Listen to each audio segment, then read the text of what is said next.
وبركاته. وعليكم السلام ورحمة الله. الحمد لله رب العالمين والعاقبة للمتقين والصلاة والسلام على أشرف الأنبياء والمرسلين نبينا محمد وعلى آله وصحبه ومن تبعهم بإحسان إلى يوم الدين أما بعد. সম্মানিত দূরের ও কাছের দর্শক ও শ্রোতা মণ্ডলী, আল্লাহ রাব্বুল আলামিনের অশেষ মেহেরবানিতে আমরা প্রতি সপ্তাহ নাই আজকে আমাদের কিতাবুত তাওহীদের 38তম অধ্যায় শুরু করতে যাচ্ছি। এই অধ্যায়ে লেখক রাহিমাহুল্লাহ সেই তাওহীদের সুসাব্যস্তকরণের ক্ষেত্রে যে গুরুত্বপূর্ণ বিষয়ে তিনি শিরোনাম রচনা করেছেন বা আলোচনা করেছেন, সেটা হচ্ছে আনুগত্যের শিরক। সংক্ষেপে যদি আমরা বলি, আনুগত্যের মধ্যে শিরক হয়ে থাকে, যার ফলে তিনি কিতাবুত তাওহীদের এই বইয়ে তিনি এই আলোচনাটা এনেছেন। তাহলে আনুগত্য করা শিরিক, কারণ আনুগত্য আরবিতে বলা হয় তাআহ, ইতাআত। আত-তাআহ এটি একটি ইবাদত। তাহলে এই তাআহ যদি ইবাদত হয়, তাহলে এটার একচ্ছত্র আনুগত্য, নিখুঁত আনুগত্য, সাধারণত আনুগত্য বা ইতাআত আল্লাহর জন্যই, এটা হচ্ছে তাওহীদের অন্তর্ভুক্ত। আর এই ক্ষেত্রে অন্যের আনুগত্য এভাবেই করা যেভাবে আল্লাহর হক, এটা নবীর করলেও সেটা শিরক হয়ে যাবে, এবং ওলির না করলেও শিরক হবে, শাসকের করলেও শিরক হবে, আলেমের জন্য শিরক হবে। তাহলে এই কারণেই লেখক রাহিমাহুল্লাহ এই অধ্যায় রচনা করেছেন যে এটার মধ্যেও তাওহীদ আমাদেরকে বুঝতে হবে এবং সুসাব্যস্ত করতে হবে আল্লাহর জন্যই। আর এক্ষেত্রে যদি আমরা আল্লাহর সাথে অন্য কাউকে শিরিক করি, তাহলে সেটা হবে তাওহীদের বিপরীত। এই জন্যে আমরা আগে বাবটা পড়ি, এরপরে আবার আমরা ব্যাখ্যায় যাব। যে এই শিরোনাম তিনি রচনা করেছেন বাবু মান আতাল উলামা ওয়াল উমারা ফি তাহরিম মা আহাল্লাল্লাহু আও তাহলিল মা হারামাল্লাহু ফাকাদ ইত্তাখাযাহুম আরবাবা। এই অধ্যায়টি হচ্ছে, সংক্ষেপে আমরা অবশ্য শিরোনাম দিয়েছি, আপনারা হয়তো দেখবেন যে শরীয়তের ক্ষেত্রে আল্লাহ ছাড়া অন্যের আনুগত্য, শাসক বা আলেমগণের আনুগত্য করা, এটা শিরকের অন্তর্ভুক্ত। এখানে তিনি বলছেন যে যে ব্যক্তি আলেমদের, শাসকদের হারামের ক্ষেত্রে যা আল্লাহ রাব্বুল আলামিন হালাল করেছেন, ওরকম ভাবে হালালের ক্ষেত্রে যা আল্লাহ হারাম করেছেন আনুগত্য করবে, সে মূলত তাকে মাবুদ হিসেবে গ্রহণ করবে বা রব হিসেবে গ্রহণ করবে। কত কড়া শিরোনাম। তো আসলে আত-তাআহ, ইতাআত, এটা হচ্ছে ইবাদত। আবার যদি বলেন ইবাদতটাই হচ্ছে তাআহ বা ইতাআত, ইবাদতটা ইতাআত বা আনুগত্য করা, আর আনুগত্যটা আবার ইবাদত। দুটেই, তাহলে যেদিকেই বলেন না কেন। আর সাধারণত নিখুঁত আনুগত্য বলতে স্বাভাবিকভাবে সাধারণত যেটা বোঝায়, সেটা একমাত্র আল্লাহ রাব্বুল আলামিনের জন্যই জরুরি, সাব্যস্ত করা জরুরি।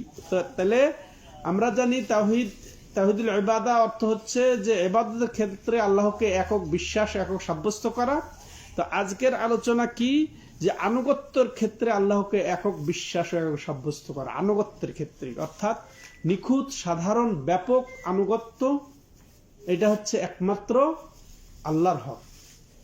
আর এক্ষেত্রে আল্লাহ ছাড়া অন্য কাউকে সাব্যস্ত করা, অন্য কাউকে গ্রহণ করা, এই আনুগত্যের মধ্যে ঢুকানো, এটা হবে শিরক।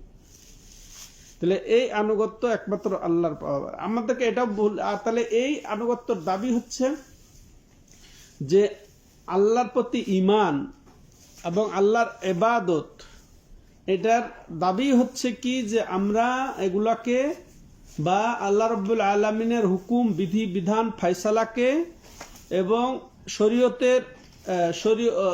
শরীয়তের বিষয়গুলা আল্লাহর সন্তুষ্টিতে এবং এক্ষেত্রে আল্লাহর কিতাবের দিকে, রাসূলের সুন্নতের দিকে প্রত্যাবর্তনের ক্ষেত্রে যে বিষয়ে আমরা মতভেদ করি, আমরা এতে ত্রুটি করব না। তাইলে আল্লাহর বিধিবিধান, হুকুম, ফয়সালার ক্ষেত্রে আমরা একেবারে স্বতঃস্ফূর্তভাবে আনুগত্যশীল হব। তেমনিভাবে আল্লাহর শরীয়তের প্রতি আমরা সন্তুষ্ট হব। তেমনিভাবে মতভেদের ক্ষেত্রে আল্লাহর দিকে এবং রাসূলের সুন্নতের ক্ষেত্রে আমরা ফিরে যাব। সেটা আকীদার ক্ষেত্রে হোক, সেটা ইবাদতের ক্ষেত্রে হোক, হুকুম ফয়সালার ক্ষেত্রে হোক, আর বেচা কিনা, লেনদেন, এগুলো সব ক্ষেত্রে হোক এই একই বিধান।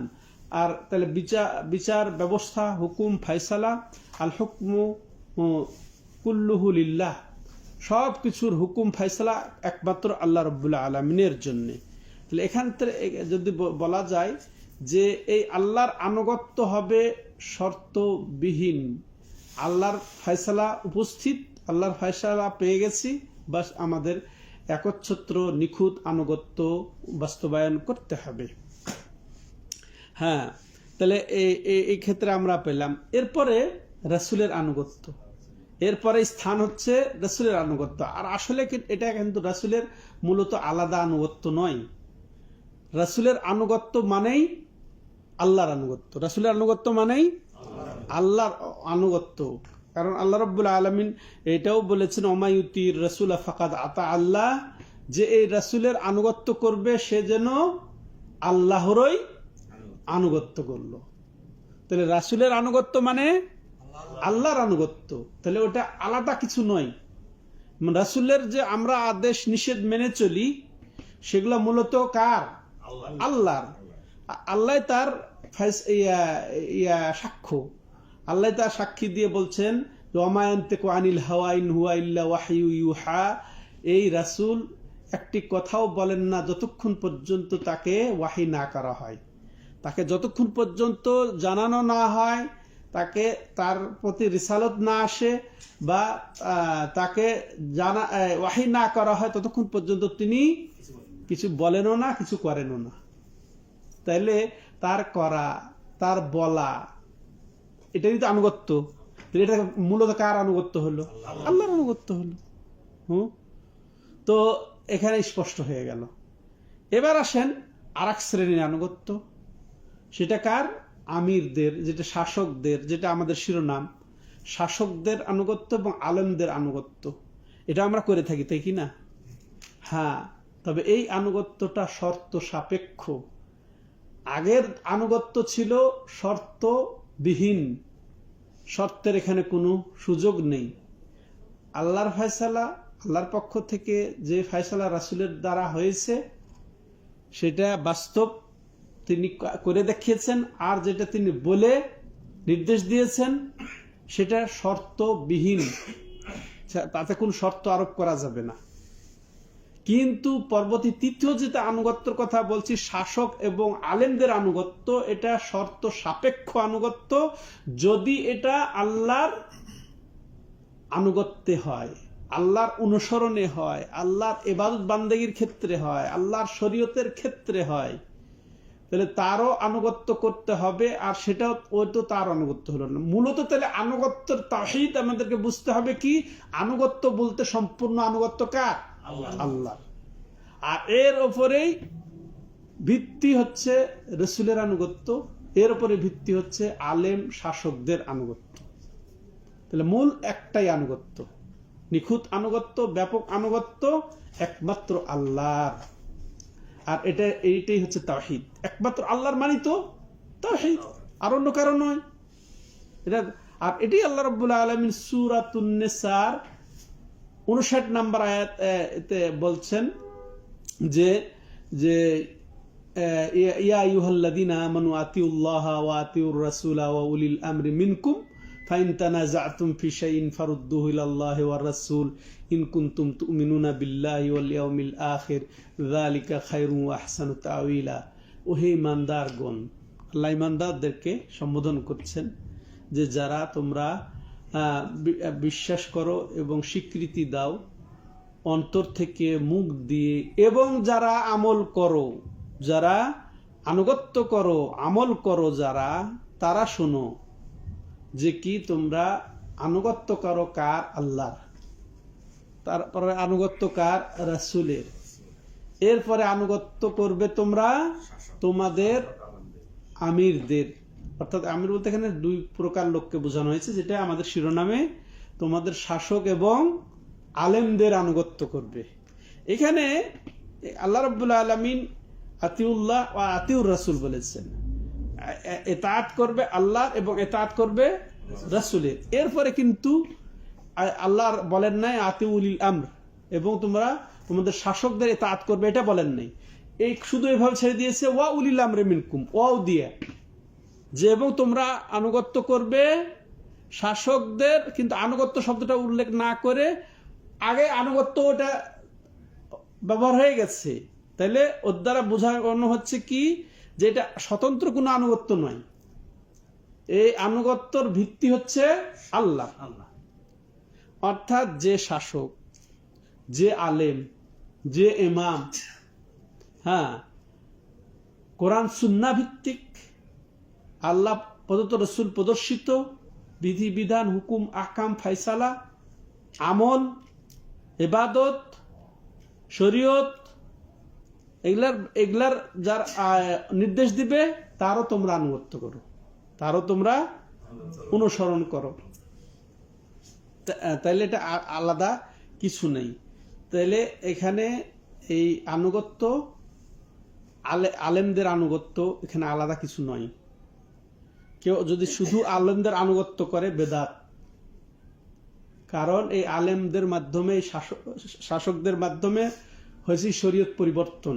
আল্লাহ কি বলছেন? কঠোর ভাষায় বলছেন, আম লাহুম শুরাকাউ শারউ লাহুম মিনাদ-দীন মা লাম ইয়াযাম বিহিল্লাহ ওয়ালাউলা কালিমাতুল ফাসলা কুদিয়া বাইনাহুম। তাদের কি এমন কোন শরীক আছে? মানে আল্লাহ নিজে বলছেন, আমি বাদ দিয়ে আরো কেউ কি আছে শরীক, অংশীদার, যে আল্লাহ যার অনুমতি দেন নাই এরকম কিছু প্রবর্তন করবে, চালু করবে? কিন্তু আমাদের শাসকরা তো তাই করে।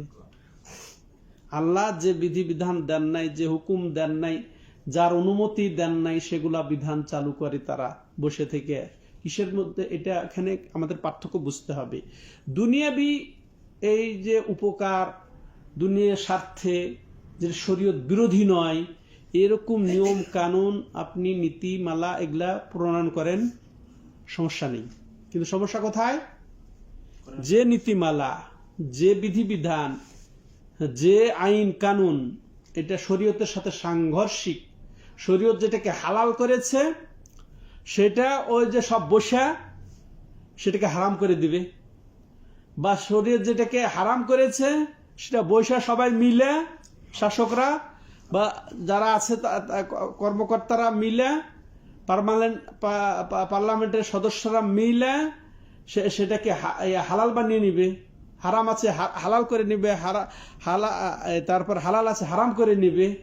এইটা হচ্ছে শরীয়তের সাথে সাংঘর্ষিক। এটা আবার দুই প্রকার। এইরকম আনুগত্য আবার প্রণয়ন দুই প্রকার। প্রথম, কেউ যদি কোনো এইরকম শাসকের আনুগত্য করে, সেটাকেই সঠিক বিশ্বাস করে এবং দিন মনে করে, শরীয়ত মনে করে, সঠিক মনে করে, তাহলে এটা বড় শিরক। এই শিরকের ফলে মানুষ ইসলাম থেকে বের হয়ে যাবে। পক্ষান্তরে কেউ যদি এরকম নিয়ম কানুনের আনুগত্য করে, শাসকের এরকম বিধিবিধানের, নীতিমালার যদি শাসকের আনুগত্য করে, কিন্তু তার মধ্যে এটা আছে সংশয়, সংশয় আছে, বা এখানে তার প্রবৃত্তির তাড়নায় সে করছে, সংশয় বা প্রবৃত্তির কারণে করছে, তা সে নিশ্চিত না, বিষয়টা নিয়ে সে নিশ্চিত না, কনফার্ম না যে এটা জায়েজ না, কনফার্ম নয় যে এটা শরীয়তের সাথে সাংঘর্ষিক, তার সংশয় আছে। বা প্রবৃত্তিবশত, কথার কথা,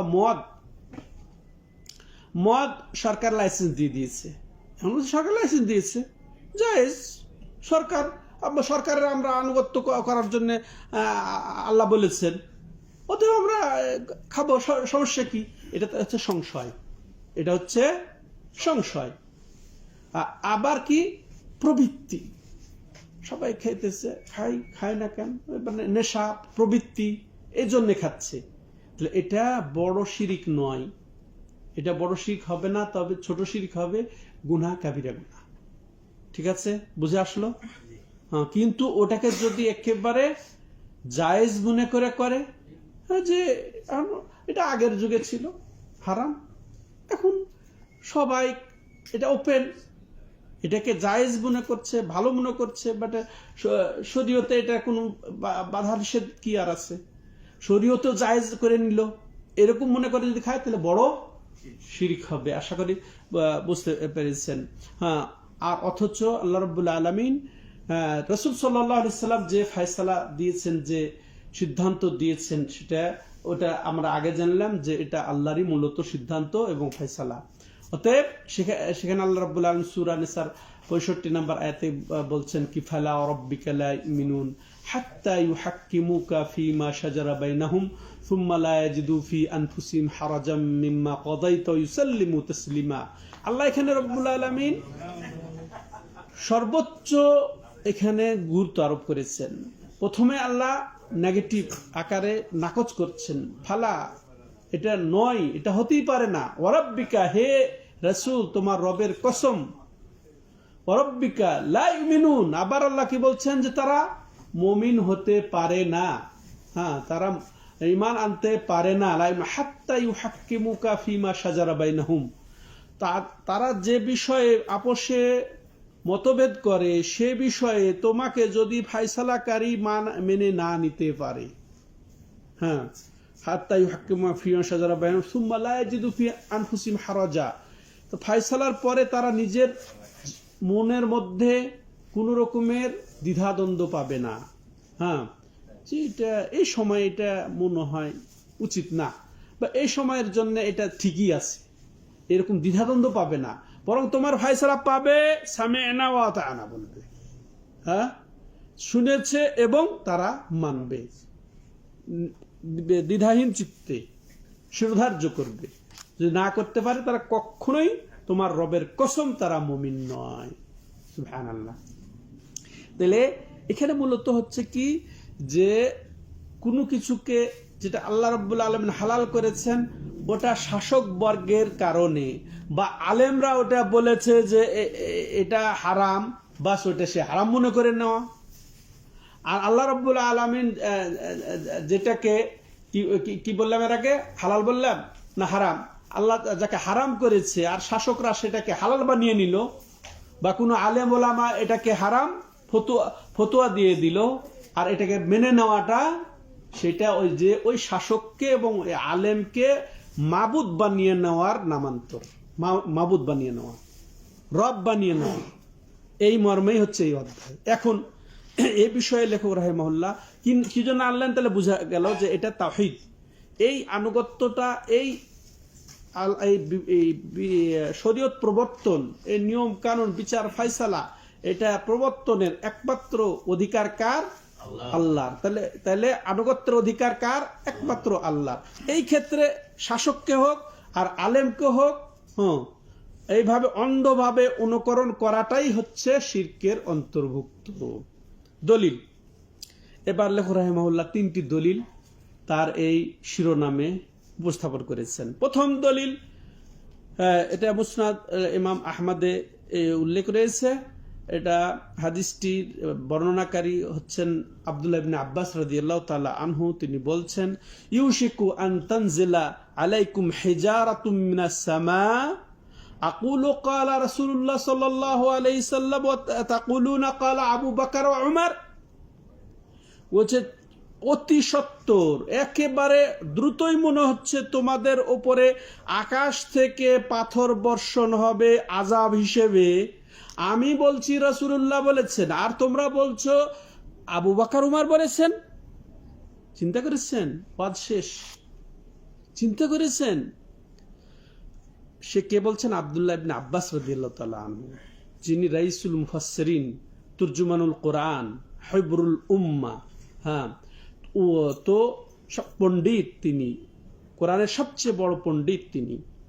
তিনি বলছেন যে আমি আশঙ্কা করছি যে অতি সত্বর তোমাদের ওপরে আকাশ থেকে পাথর বর্ষণ হয়ে আযাব আসবে। আমি বলছি রাসূলুল্লাহ বলেছেন, আর তোমরা বলছো আবু বকর উমর বলেছেন। আবু বকর আর উমর কে জানেন? আবু বকর উমর হচ্ছে যে আকাশের নিচে জমিনের উপর রাসূলুল্লাহর পরে সর্বসেরা মানব। তাদের কথা যদি আব্দুল্লাহ ইবনে আব্বাস বরদাস্ত না করতে পারেন, আর কার, কোন সলিমউদ্দিন কলিমউদ্দিনের কথা খাটবে? হ্যাঁ, কোন ইমাম, কোন শাসক, কোন পণ্ডিত? চিন্তা করেছেন? এটা আসলে এই ঘটনাটা ঘটেছে, একটা ঘটনা আছে এর মধ্যে, শুনেন ভালো করে। এই তামাত্তু হজ কয় প্রকার? 3 প্রকার। তামাত্তু, কেরান, ইফরাদ। তো 3 প্রকার। তো রাসূলুল্লাহ সাল্লাল্লাহু আলাইহি ওয়াসাল্লাম কেরান হজ করেছেন, অর্থাৎ একই নিয়তে মিকাত থেকে উমরা এবং হজের নিয়ত করে তিনি ঢুকে গেছেন, তাই না? এবং তার সাথে পশুও ছিল, কুরবানি যেটা বলি আমরা, হাদি পশু ছিল, তিনি কেরান করেছেন। কিন্তু তার সাথে আরো যারা ওই যে মিকাত থেকেই ওই উমরা এবং হজের নিয়ত করে ঢুকেছে কিন্তু পশু নিয়ে ঢুকেন নাই, তখন তওয়াফ করেছেন, যে তওয়াফের পরে সাই করলেন, সাই করার পরে বলছেন যে যারা পশু নিয়ে সাথে পশু নিয়ে আসো নাই, তোমরা কি করে হালাল হয়ে যে তামাত্তু করে ফেলো, তোমরা হজ তামাত্তু করে ফেলো, হালাল হয়ে আলাদা উমরা হয়ে গেল। আবার তোমরা 8 তারিখে, হ্যাঁ, বা তোমরা ওই যে হজের নিয়ত করে আলাদা হয়ে যাবে, আলাদা হজের এহরাম বাঁধবে। তো এইভাবে তিনি নির্দেশ দিয়ে দিলেন। এরপরে রাসূলুল্লাহ সাল্লাল্লাহু আলাইহি ওয়াসাল্লামের নির্দেশ দেওয়ার ফলে অনেকে এটা হালাল হয়ে গেল। একজন সাহাবী বলেই ফেললেন, সুরাকা নামে একজন সাহাবী, জি ইয়া রাসূলুল্লাহ, এটা কি আজকের জন্য বা এই যে যারা এ করছে তাদের জন্য খাস, নাকি এটা সর্ব সময়ের জন্য? ওই যে সব সময়ের জন্য, এটা যে যারাই পশু ছাড়াই মিকাত থেকে ইহরাম বাঁধবে এবং হজও করবে, হজর নিয়ত করবে, তারা ওই সাই করে হালাল হয়ে যাবে, দেব এটাকে মিলিয়ে নিবে, তামাত্তু করে নিবে। কারণ এটার দ্বারা অনেকেই দলিল নিচ্ছেন যে তামাত্তু করাটাই উত্তম। কারণ রাসূলুল্লাহ সাল্লাম উনি বলেছিলেন যে আমি যদি এই পশু সাথে করে না নিয়ে আসতাম, আমিও হালাল হয়ে যেতাম। তো যারা তোমরা পশু নিয়ে আসো নাই, তোমরা তো তারা হালাল হয়ে যাও। তাহলে এটা অগ্রাধিকার পেল না, এই আমলটা অগ্রাধিকার পেল। কিন্তু নবী সাল্লাল্লাহু আলাইহি ওয়াসাল্লাম পশু সাথে ছিল, এই জন্য তিনি হালাল হতে পারলেন না, এটাই তো বোঝানো হয়েছে। কিন্তু ঘটনা হচ্ছে যে আবু বকর আর উমর রাদিয়াল্লাহু তাআলা আনহুর কথাই তো এখানে আব্দুল্লাহ ইবনে আব্বাস বলেছেন না, যে আমি বলছি রাসূলুল্লাহ সাল্লাল্লাহু আলাইহি ওয়াসাল্লাম বলেছেন। আর কিছু লোক মনে করছিল কি যে এই ইফরাদ হজ, অর্থাৎ শুধু হজের নিয়ত করে মিকাত থেকে ঢুকে শুধু হজ করা, এটাই উত্তম। হ্যাঁ, এটা তারা মনে করছিলেন, আবু বকর উমর। তো তাদের আবু বকর উমরের দেখে তারাও তো অনুসরণীয় না, পরবর্তীতে তো খলিফা হয়েছেন তারা।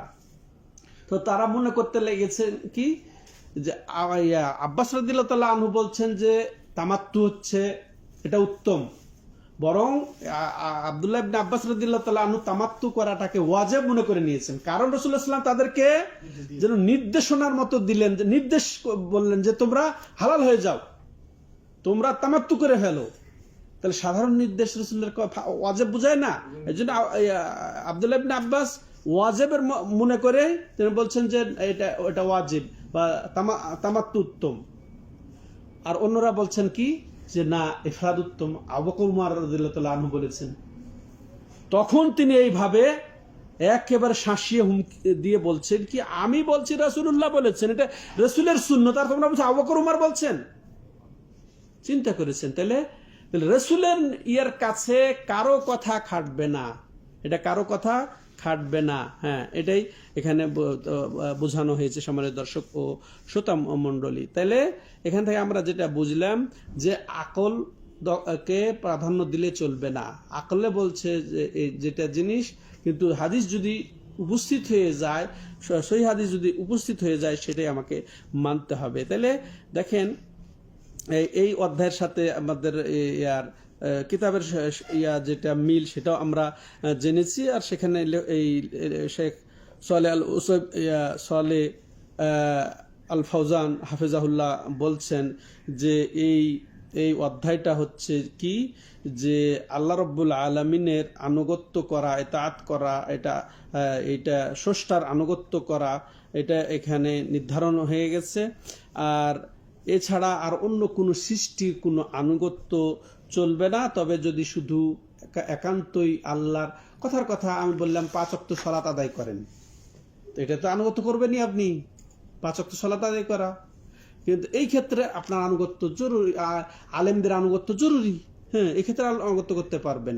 কিন্তু আমি শরীয়তের নামে বললাম যে আজকে থেকে আমরা 6 ওয়াক্ত সালাত আদায় করি, আসেন, আমি খারাপ বললাম নাকি? হ্যাঁ, এটা আনুগত্য করবেন?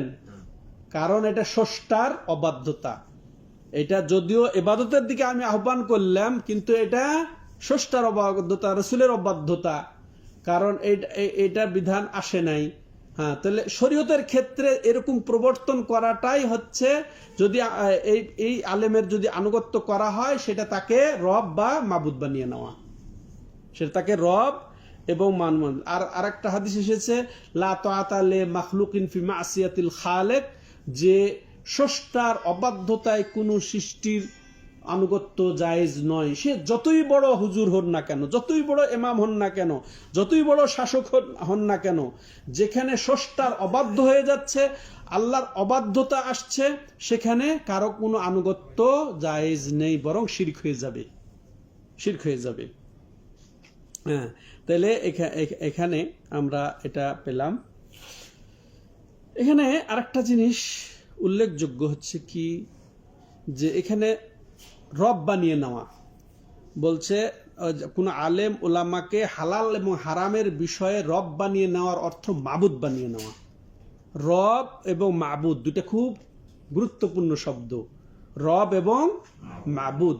মাবুদের অর্থ হচ্ছে যার আমরা ইবাদত করি, রবের অর্থ যিনি রব, আমাদের প্রতিপালক। কিন্তু যদি শুধু রব শব্দটা ব্যবহার হয় কোনো জায়গায়, যেমন এখানে ব্যবহার হয়েছে, হ্যাঁ, রব বানিয়ে নেওয়া, তাহলে ওখানে মাবুদের অর্থ উপস্থিত, ভালো করে বুঝেন। আর কোন জায়গায় শুধু যদি মাবুদ শব্দ ব্যবহার হয়, সেখানে রবের শব্দটাও, রবের অর্থটাও উপস্থিত। বুঝে আসলো কথাটা?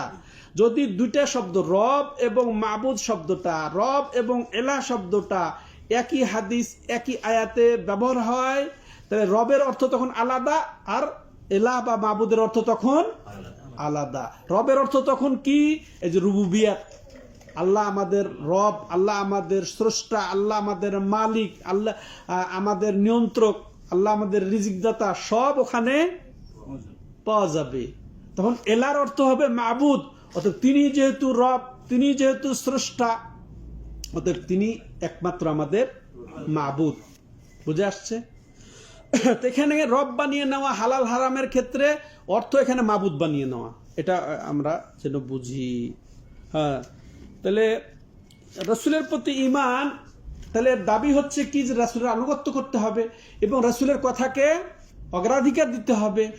হ্যাঁ, রাসূলের পর যত সৃষ্টির, যত বড় আলেম হন, যতই বড় শাসক হন, যতই বড় আমির হন না কেন, সবার কথার উপরে প্রাধান্য আসবে কার? আল্লাহর কথা, না না রাসূলের কথা। এখানে রাসূলের কথা, সে যত বড়ই আমির হোক না কেন, যত বড়ই আলেম ইমাম হন না কেন। তাহলে এই দলিলের সাথে আমাদের বিষয়ের সম্পর্ক হচ্ছে যে এখানে যে আলেম ওলামা এবং শাসকদের আনুগত্য করা হারাম হবে যদি সেখানে রাসূলের বিরুদ্ধাচরণ হয় বা রাসূলের তরিকা বহির্ভূত হয়। হ্যাঁ, কারণ দেখেন এখানে ভয় আছে যে তার উপরে শাস্তি এসে যাবে। যদি রাসূলের তরিকা বহির্ভূত কোন আলেম ওলামা বা শাসকের আনুগত্য করে ফেলে, তাহলে তার উপরে আযাব এসে যাবে, শাস্তি এসে যাবে। তাহলে এটা হারাম। তাহলে এই দলিল থেকে আমরা যেটা বুঝতে পারি, সুবহানাল্লাহ, যে রাসূলুল্লাহ সাল্লাল্লাহু আলাইহি সাল্লামের নীতির উপরে বা নির্দেশনার উপরে অন্য কাউকে প্রাধান্য দেওয়া, হ্যাঁ, এটা এটা হারাম, এটা এটা জায়েজ নেই, বরং রসুলের কথাকে অগ্রাধিকার দেওয়া এটা ওয়াজিব, আমাদের জন্য ফরজ। যে যত বড় ইমাম হন না কেন, যত বড়ই, যেখানে আবু বকর, এর মোকাবেলায় দুনিয়ার সকল ওলি মিলা যদি সকল ইমাম, সকল আলেম এক হয়ে গেলে কি আবু বকর রাদিয়াল্লাহু আনহুর একার সমান হবে? হ্যাঁ, অথচ যে যত বড়ই ইমাম হন না কেন, যত বড়ই শাসক হন না কেন, যে তাহলে রসুলের কথার উপরে তার কথার প্রাধান্য আসবে না, এটা আমরা বুঝলাম।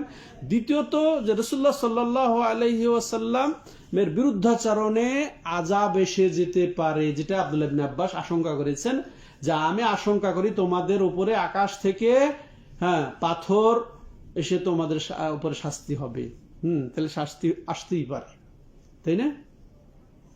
দেখেন, এখানে ইমামদের আমরা অবস্থা দেখি, তারা কিভাবে রাসূলের আনুগত্য করেছেন, কিভাবে তারা কোরআনকে ফলো করেছেন। প্রত্যেক ইমাম অকাট্যভাবে ফলো করেছেন। আমরা ঠিক এরকমই, যেমন আব্দুল্লাহ ইবনে আব্বাস রাদিয়াল্লাহু আনহু বলেছেন, ঠিক ওই রকম ভাবে ইমাম আহমদ বিন হাম্বাল বলেছেন, ওই রকম ভাবেই, যে তিনি যেমন বলেছেন যে আমি আশঙ্কা করি তোমাদের উপর আকাশ থেকে পাথর বর্ষণ হয়ে তোমরা ধ্বংস হয়ে যাবে বা শাস্তি আসবে। আহমদ বিন হাম্বাল তিনি বলছেন, আজিবতু লিকাউমিন আরাফুল ইসনাদা ওয়া সিহহাতা ইয়াযহাবুনা ইলা রা'i সুফিয়ান ওয়াল্লাহু তাআলা ইয়াকুল ফালিয়াহযারিল্লাযীনা ইউখালিফুনা আন আমরিহি আন তুসিবাহুম ফিতনাতুন আও ইউসিবাহুম আযাবুন আলীম।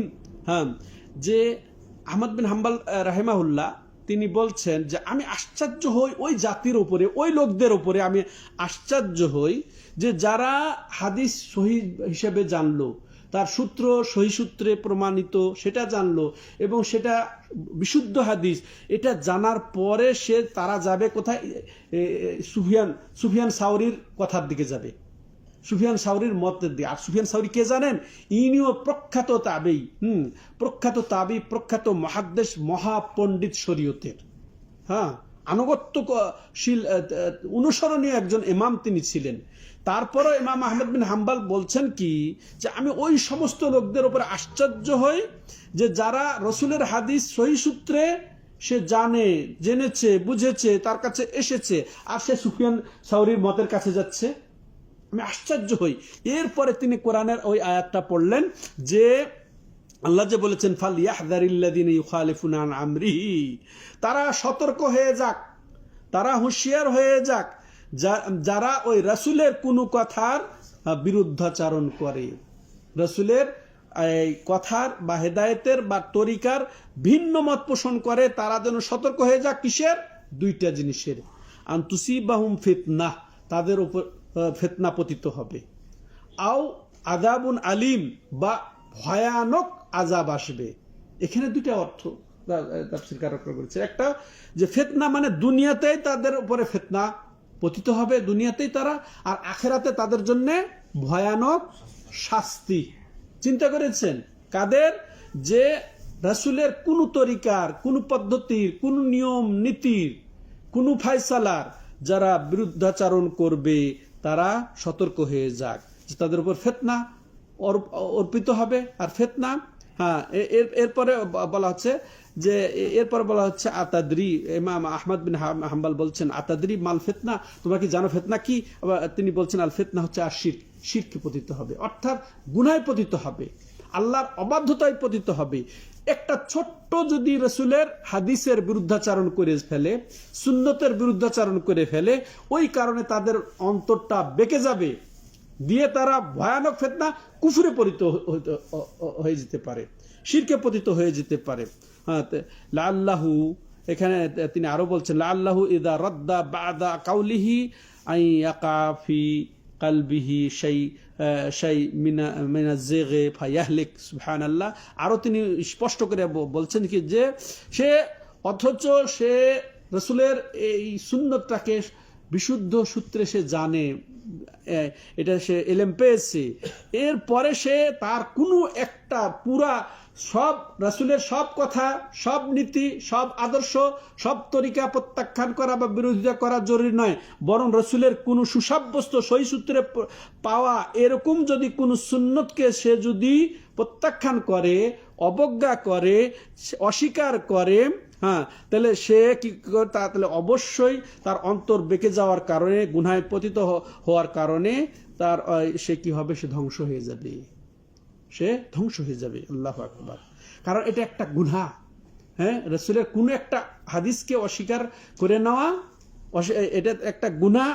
আর আর আছে আল মাসিয়াতু বারিদুল কুফর, একটা গুনাহ হচ্ছে একে কুফুরের এক ডাক বক্স, কুফুরের দিকে নিয়ে যাওয়ার জন্য যথেষ্ট হয়ে যায়। আমার তো দর্শক ও শ্রোতা মণ্ডলী, এটা ভয়াবহ। অতএব দেখেন, রাসূল সাল্লাল্লাহু আলাইহি সাল্লামের কথা আসলে সেখানে আর আমাদের কোনো চলবে না। অথচ দেখেন ইমামদের অবস্থান, চারজন ইমাম, এই জায়গায় তার মধ্যে একটা আহমদ বিন হাম্বলের কথা শুনলেন আপনারা, হ্যাঁ, যে তিনি কি বলছেন, আমি আশ্চর্য হই জাতির যে যারা সহিহ সূত্রে হাদিস পেল, অথচ এটা ওই সুফিয়ান সাউরি, ইমাম সুফিয়ান সাউরির দিকে তারা চলে যায়। একই না, ওই আগের যেটা বললো এখন। তাইলে দেখেন, আবু বকর উমর রাদিয়াল্লাহু তাআলা আনহুর কথা চলবে না, যেখানে রাসূলের কথা সুন্নত যেখানে উপস্থিত, সেখানে সুফিয়ান সাউরির কথা চলবে না। এখনকার কোন আলেম, কোন শাসক, কোন পীর, কোন হুজুরের কথা চলবে? অথচ এটাই চলছে। অথচ দেখেন, কোথায় আবু বকর, কোথায় উমর, আর কোথায় সুফিয়ান সাউরি, আর কোথায় আজকালকার এই হুজুররা? বুঝে আসছে? একটু তুলনা করেন। হ্যাঁ, জামানা পরিবর্তন হওয়ার ফলে লোকও পরিবর্তন হয়েছে, অনুসরণীয় ইমামরাও পরিবর্তন হয়ে গেছেন। কোথায় খোলাফায়ে রাশিদিনের তারা, হ্যাঁ, কোথায় তার পরবর্তী তাবেঈনে কেরাম, আর কোথায় আজকালকার হুজুররা? অথচ আবু বকর উমরের চেয়ে প্রাধান্য দিয়ে আজকালকার এই ইমামদের কথাকে এইভাবে একেবারে আল্লাহর মতো করে মানা হয় তাদেরকে। এটাই হচ্ছে শিরক, এটাই হচ্ছে শিরোনামের প্রতিপাদ্য বিষয়। আমরা যেন সতর্ক হয়ে যাই। তাহলে ইমাম আবু হানিফা রাহমাতুল্লাহ কি বলেছে জানেন? লা ইয়াহিল্লু লিআহাদিন আন ইয়াখুযা বিকাউলিনা মা লাম ইয়ালাম দালিলান আলাইহি, যে কারোর জন্য এটা জায়েজ নয়। কে বলছেন এটা?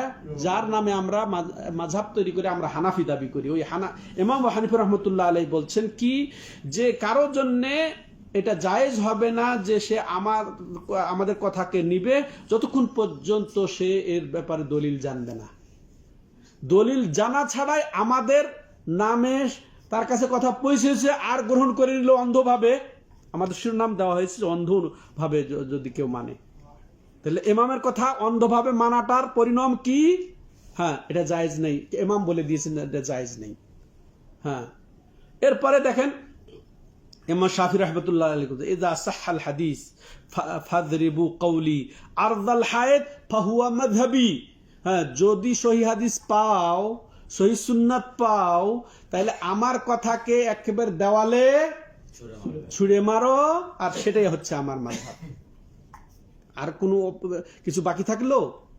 ইমাম মালিক বলছেন কি, কুল্লু ইউখাদ ওয়া ইউরাদ ইল্লা সাহিবা হাদাল কবর। রাসূল সাল্লামের এই রওজাতে বসে তিনি হাদিস পড়াইতেন, হ্যাঁ, মুয়াত্তা পড়াইতেন। পড়াইতে তিনি বলছেন কি, দেখো, প্রত্যেকের কাছ থেকে নেওয়া যাবে, ছাড়াও যাবে। প্রত্যেকের কাছ থেকে নেওয়া যাবে, ছাড়াও যাবে, ইল্লা সাহিবা হাদাল কবর। রাসূলের কবরের দিকে ইশারা করে বলছে, এই কবরবাসী ছাড়া। চিন্তা করেছেন? আর আমরা একটু পীর হইলেই একেবারে তাকে রব বানায় নিই। এটাই রব বানানো। আজকের আলোচনা এই পীর সাহেবকে যে রব বানিয়ে নেয় এরা, হ্যাঁ, একে সিজদা পর্যন্ত করে, তাই না? আমাদের সমাজের লোকেরা নম করে। আর ও যদি বলে উঠে বসতে বললে বসে, আর যদি এখানে জবাই কর, এখানে জবাই করে। চিন্তা করেছেন? জবাই করা জায়েজ? হ্যাঁ, এটাই তাকে মাবুদ বানিয়ে নেওয়া। যেভাবে আল্লাহর কথা, যেমন রাসূলুল্লাহ সাল্লাল্লাহু আলাইহি ওয়াসাল্লামের কথা সাহাবায়ে কেরাম বুঝতেন, যে এই যে কথিত আছে রাসূলুল্লাহ সাল্লাল্লাহু খুতবাতে বলেছেন, এই বসো। কাকে বলেছেন, কোন পরিপ্রেক্ষিতে বলেছেন? একজন প্রবেশ করছিলেন মসজিদে, ওই যেখানে রাসূলুল্লাহ সাল্লাল্লাহু বসতে বলেছে ওইখানে বসে গেছে। এটা রাসূলের ক্ষেত্রে হবে। কিন্তু আজকালকার এই যে পীরদের ব্যাপারে এই অবস্থা। পীরদের ব্যাপারে আমাদের সমাজে এই অবস্থা। হ্যাঁ, তাহলে দেখেন ইমামদের অবস্থা কি।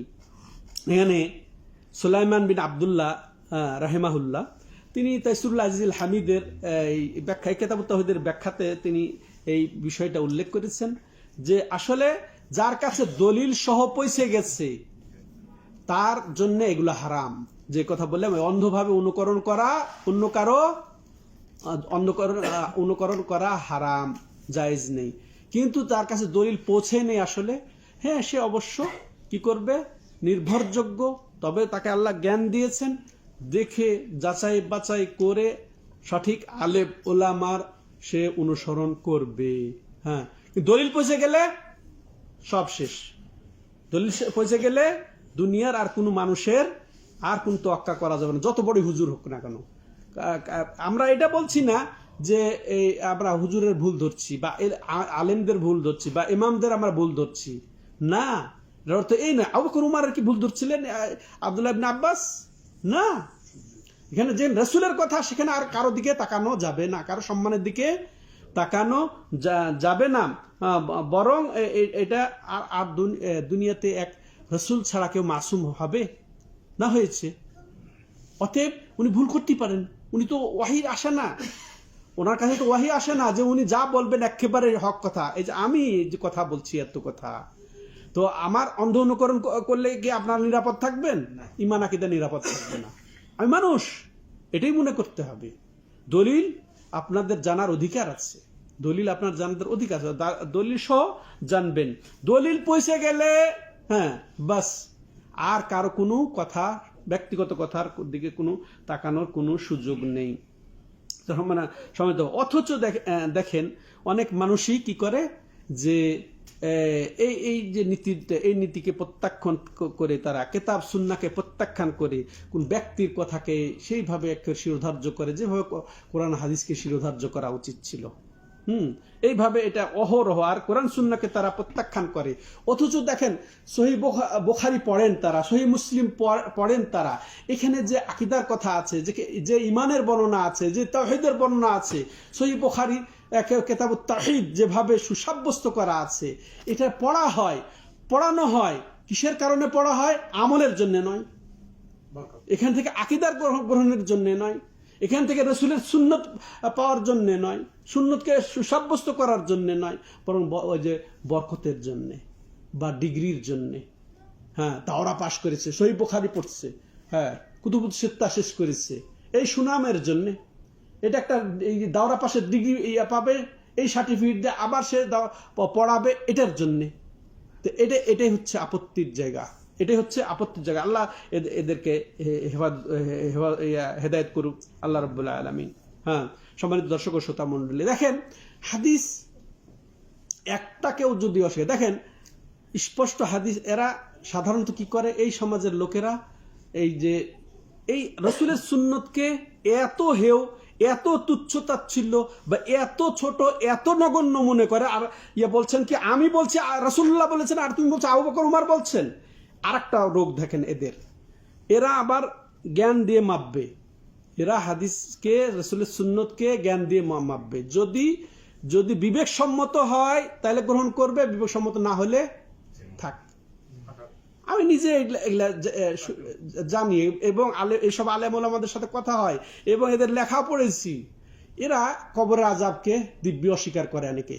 হ্যাঁ, যে আল্লাহ কি এখানে আবার নাটক করবেন নাকি? জাহান্নাম তো আছেই, আযাব দেওয়ার জন্য তো জাহান্নাম আছেই, বিচার নিকাশ, হিসাব নিকাশ করার পরে তো জাহান্নাম দেবেনই আল্লাহ, জান্নাত দেবেনই আল্লাহ। তো কেন আল্লাহ রাব্বুল আলামিন কবরে আযাব দেবেন? এটা তাদের বিবেকে ধরে না। এই যে যদিও হাদিস বুখারীতে আছে, তবুও এটা বিবেক সম্মত নয়। এটা আলেমদের কথা, প্রচলিত আলেমদের কথা। যে কথা মানবে সে মুশরিক, ও তো আছেই, ও তো কুফরি করলই, ওর জন্য আযাব অবধারিত দুনিয়াতেই, যদি সে হেদায়েত না পায়। হ্যাঁ, এরকম কথা। তারপরে দেখেন যে রাসূলুল্লাহ সাল্লাল্লাহু আলাইহি ওয়াসাল্লাম হাদিস, যে উটের পেশাবেও আছে আরোগ্য, এটা অনেকে আবার বিবেকে ধরে না, তার এই জন্য মানতে রাজি না। রাসূল বলছেন যে এখানে আরোগ্য আছে, সেখানে আর কোন কথা আছে? হ্যাঁ, আবু বকর উমর বলছে তারা বলে চিন্তা করেছেন, সেটা তারা বিশ্বাস করবে না। মাছির এক পাখাতে আছে আরোগ্য আছে, আর এক পাখাতে রোগ আছে, এটা বিশ্বাস, এটাকে হয়। কিন্তু এখন বিজ্ঞান ও কাফের মুশরিকরা এটা মানতে রাজি আছে, কিন্তু আমাদের এক শ্রেণী মানতে রাজি না। হ্যাঁ, বিবেক দিয়ে তারা মাপতে চায়, বিবেক দিয়ে মাপতে চায়। আবার কত হাদিসের প্রতি তাদের কত রকমের অবিচার, যে একজন রাবি যদি বর্ণনা করে ওই হাদিস দিয়ে আকীদা আমল গ্রহণ করব না আমরা। চিন্তা করেছেন, রাসূল থেকে উমর রাদিয়াল্লাহু তাআলা আনহু শোনা একটা কি যথেষ্ট নয়? রাসূল বলেছেন, উমর রাদিয়াল্লাহু তাআলা আনহু বলেছেন, তার মধ্যে 50 জনের কাছে বলেছেন। ওই রাসূল থেকে 50 জন শোনা আমাদের কাছে যে মূল্য, ঠিক একাই যদি ওই রকম একেবারে নির্ভরযোগ্য মানুষ শুনে একই মূল্য। আচ্ছা, রাসূলের কথার কোন পার্থক্য আছে বলেন তো দেখি?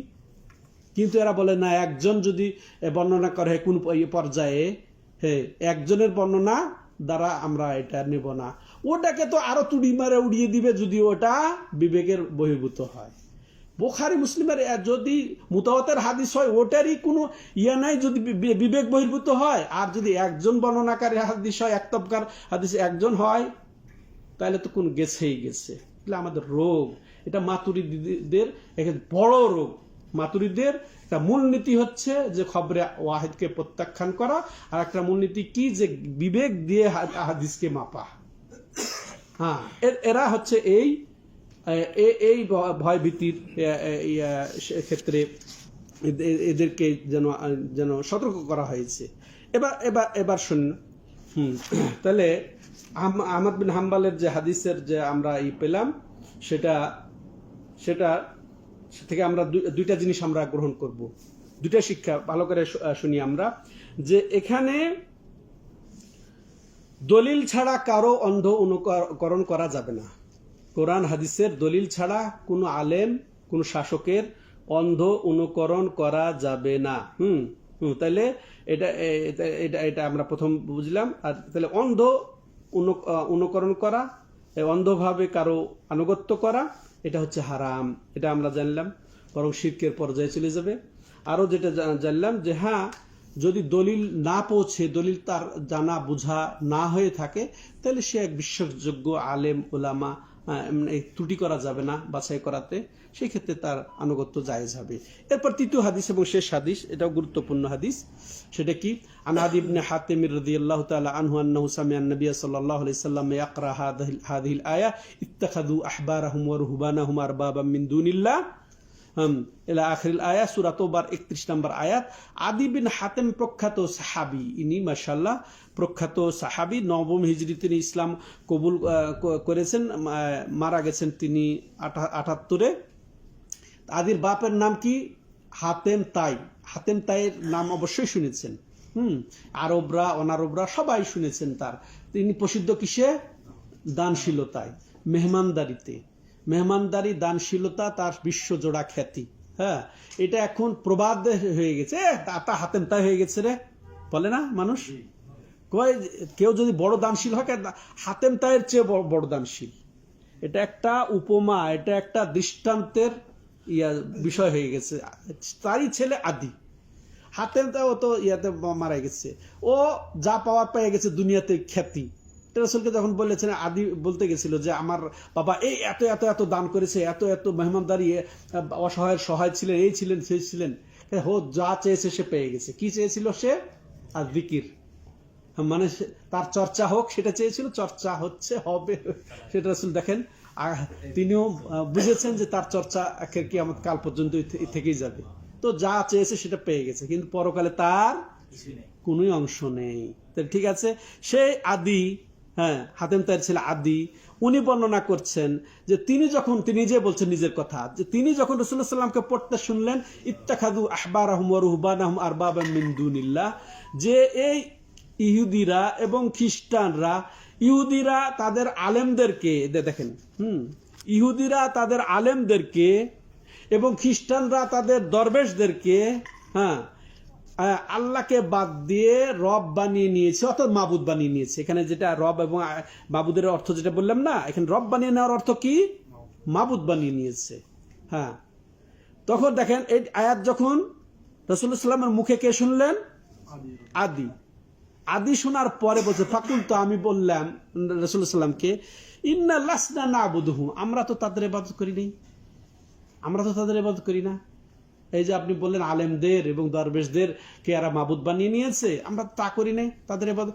আদির দেখেন, আদির বুঝ ঠিকই আছে, রবের অর্থ তাহলে যে মাবুদও হয়, এটা আদিও বুঝেছেন ওই সময়, তার বুঝ থেকে আমরা এখানে বুঝে নিলাম।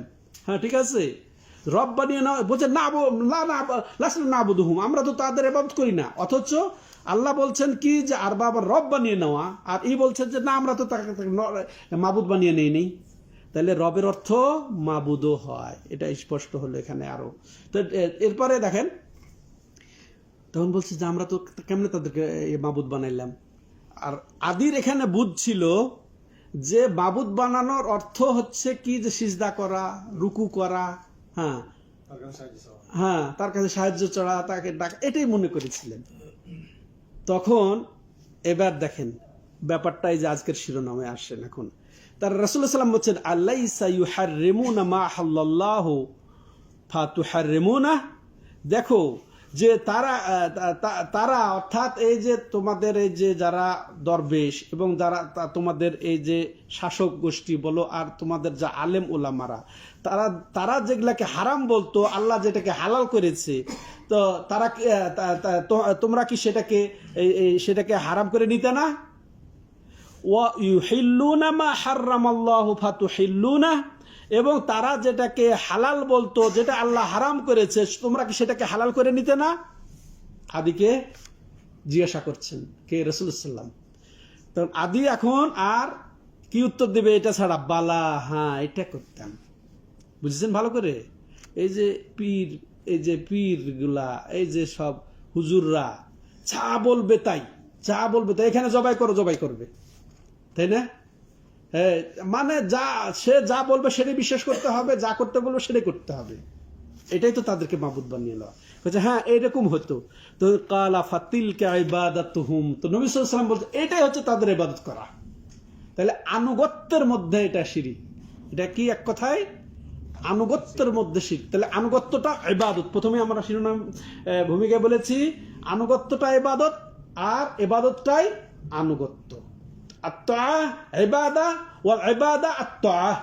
তাহলে আত্মা অর্থাৎ একচ্ছত্র, একনিষ্ঠ, সাধারণত আনুগত্য অধিকার কার? একমাত্র আল্লাহর। আর ওই আল্লাহর ওই আনুগত্যের ভিত্তিতে রাসূলের আনুগত্য মানে আল্লাহরই আনুগত্য। ঠিক আল্লাহ এবং তার রাসূলের এই বিধিবিধান, হুকুম, আহকামের যে নির্দেশনা দেবে, ওই আলেম ওলামা, ওই শাসকের অনুসরণ, এটা মূলত আল্লাহর। তিলকা ইবাদাতুহুম। তাহলে এটাও ইমাম আহমদ বর্ণনা করেছে, ইমাম তিরমিজি বর্ণনা করেছেন। তাহলে এখানে আমরা বুঝলাম যে ইবাদত শুধু এই রুকু, সিজদা, দোয়া, জবাই এগুলাই নয়, বরং আনুগত্যর মধ্যেও ইবাদত নিহিত রয়েছে। হালাল হারামের ক্ষেত্রে আনুগত্য এটা একমাত্র আল্লাহরই অধিকার। হ্যাঁ, এটা কোনো ওই যে আলেম ওলামা ইমামদের এভাবে আনুগত্য করলে সেটা তাকে মাবুদ বানিয়ে নেওয়ার শামিল। সম্মানিত দর্শক ও শ্রোতা মণ্ডলী, এবার আসেন এখান থেকে আমরা দুইটা কথা বলে শেষ করে দেই, খুব গুরুত্বপূর্ণ। হ্যাঁ, তো নিশ্চয় কি যদি কোনো সৃষ্টির আনুগত্য করা হয় আল্লাহর অবাধ্যতায়, আল্লাহর গুনার ক্ষেত্রে, আর সেটাই হচ্ছে তার ইবাদত করা। বুঝে আসছো? এক কথায় সেই তো বিশেষ করে শরীয়তের ক্ষেত্রে, বিশেষ করে শরীয়তের বিধিবিধানের ক্ষেত্রে। এবার আসেন কয়েকটা জিনিস আমরা এই অংশ থেকে জানলাম, এই আদি বিন হাতেমের এই অংশ থেকে আমরা কি জানলাম? যে আলেম ওলামাদের এবং এরকম শাসকদের, আলেমদের আনুগত্য করা সৃষ্টির মধ্যে শরীয়তের বিধান পরিবর্তনের ক্ষেত্রে এটার হুকুম কি, আর সেটা যদি বিশেষ করে সে জানে বুঝে, তাহলে সেটা হবে কি? শিরকে আকবার, সেটা বড় শিরক। অর্থাৎ জেনে বুঝে আল্লাহকে বাদ দিয়ে, হ্যাঁ, কোনো আলেম ওলামা, কোনো শাসকদের শরীয়তের ক্ষেত্রে যদি আনুগত্য করা হয়, এটা বড় শিরকের অন্তর্ভুক্ত। বুঝে আসছে? শুনবেন, আবার আলোচনা শুনবেন, যে ভিডিও হচ্ছে। দ্বিতীয় বিষয় যেটা আমরা জানলাম যে হারামকে হালাল এটা আল্লাহর হক, হারামকে হালাল করা এটা আল্লাহর হক। শাসকরাও যেটা বললাম ভূমিকাতে, সবাই মিলে যদি বসে একটা আল্লাহ যেটাকে হালাল করেছে ওটাকে হারাম করে দিবে, বা আল্লাহ যেটা হারাম করেছে সেটা হালাল করে দেবে, এটা একমাত্র আল্লাহর হক। আর সেটা যদি কেউ করে এটা হচ্ছে কুফরি, এটা হচ্ছে কুফরি। আর এই ক্ষেত্রে তাদের যদি জায়েজ মনে করে, এটা উত্তম মনে করে, এটাও দিন মনে করে কেউ যদি আনুগত্য করে, সেটাও সে শিরক করলো, বড় শিরক করলো। এরপর অনুরূপভাবে আমরা যেটা আরো জানলাম যে শিরকের মধ্যে বহু শিরক আছে। বড় শিরক, তার মধ্যে আনুগত্যের মধ্যেও এটা একটা শিরিক, যেটা আজকের আলোচনা, আনুগত্যের মধ্যে শিরিক। তারপরে আমরা যেটা জানলাম যে ইবাদতের মর্মটা সংক্ষিপ্ত নয়, শুধু সালাত, যাকাত, সিয়াম এটাই শুধু ইবাদত নয়, এটা প্রশস্ত। ইবাদতের বিষয়টা যা কিছু আল্লাহ পছন্দ করেন, যা কিছু আল্লাহ রাব্বুল আলামিন ভালোবাসেন, যা কিছু আল্লাহ আমাদেরকে নির্দেশ দেন সেগুলা পালন করা, যা নিষেধ করেন সেগুলো থেকে বিরত থাকা, সেগুলাই কি ইবাদতের অন্তর্ভুক্ত। তাইলে এই আল্লাহ আদেশ নিষেধের ক্ষেত্রে আল্লাহরই একচ্ছত্র আমাদের আনুগত্য করতে হবে। এই ক্ষেত্রে কোনো শাসক বা কোনো আলেম ওলামার অন্ধ অনুসরণ, আনুগত্য, তাকলিদ করাটা হচ্ছে এটা শিরকের অন্তর্ভুক্ত। এবং সেটা যদি শরীয়তের মধ্যে হয়, আর সেটাকে যদি যে শাসক বা যে ইমাম বা যে আলেমের যেটা তৈরি বা যেটা প্রবর্তন, হালালকে হারাম, হারামকে হালাল এটা করে দেওয়া, ওটা যদি সেও একমত হয়ে সেটাকে জায়েজ মনে করে, শরীয়ত মনে করে জেনে বুঝে দলিল প্রমাণ পৌঁছা সত্ত্বেও সেটাও সে বড় শিরক করলো, সে ইসলাম থেকে খারিজ হয়ে যাবে।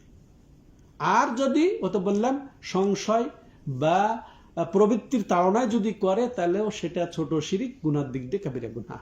তো আল্লাহ আমাদেরকে বুঝে এই আনুগত্যের শিরক থেকে আমাদেরকে আল্লাহ রাব্বুল আলামিন বাঁচার তৌফিক দান করেন। আল্লাহ রাব্বুল আলামিন আমাদেরকে তাওহীদকে যথাযথভাবে বুঝে নিজের মধ্যে, পরিবারের মধ্যে, সমাজের মধ্যে সাব্যস্ত করার, প্রচার করার তৌফিক দান করেন। শিরকের যাবতীয় প্রকার থেকে আল্লাহ আমাদেরকে হেফাজত করেন। হাদা হুয়া সাল্লাল্লাহু আলা নবিনা মুহাম্মদ ওয়া আলা আলিহি ওয়া সাহবিহি আজমাইন। সুবহানাকাল্লাহুম্মা ওয়া বিহামদিকা আশহাদু আল্লা ইলাহা ইল্লা আনতা আস্তাগফিরুকা ওয়া আতুবু ইলাইক।